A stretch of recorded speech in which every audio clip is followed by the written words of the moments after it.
Sur internet, on a vu une vidéo dans laquelle des personnes passaient des néons sous des lignes à haute tension et les néons s'allumaient.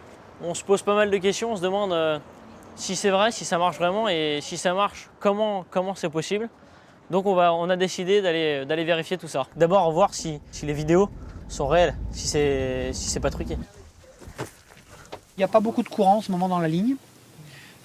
Parce que sur une ligne comme celle-là, elle est relativement basse, on devrait avoir davantage de champs magnétiques que ça. Donc on est sur une période, il fait beau, il n'y a pas de chauffage électrique, on est déjà un petit peu tard dans la soirée, et donc c'est normal de ne pas avoir beaucoup de champs magnétiques. Ouais. Zéro pointé, yeah. Ah, c'est beau, ouais. C'est génial. Les Jedi. Mais comment ça se fait en fait?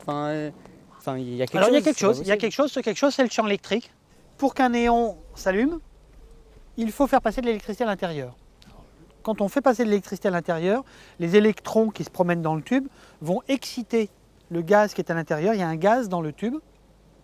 Ce gaz lui-même, quand il va être excité, il va émettre des rayonnements ultraviolets.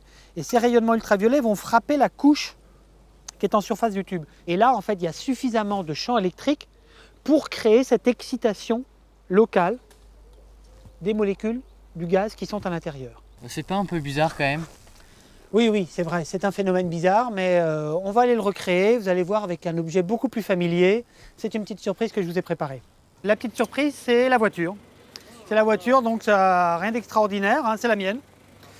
Et en fait, alors, vous avez remarqué, le moteur est en fonctionnement.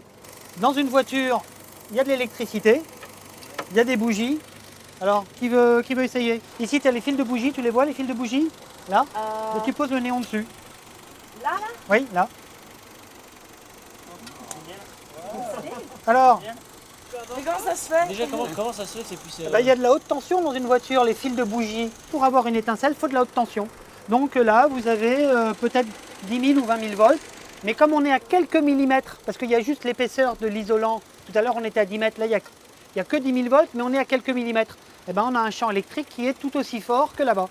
Donc on a réussi à prouver que ce qu'on avait vu sur internet était vrai, était réel, puisqu'on a allumé nos néons sous une ligne de 400 000 volts. Mais le fait de voir qu'on a pu les allumer avec le moteur d'une voiture, on se dit qu'il y a un peu moins de danger, alors qu'au départ on pouvait penser que le danger était peut-être plus grand.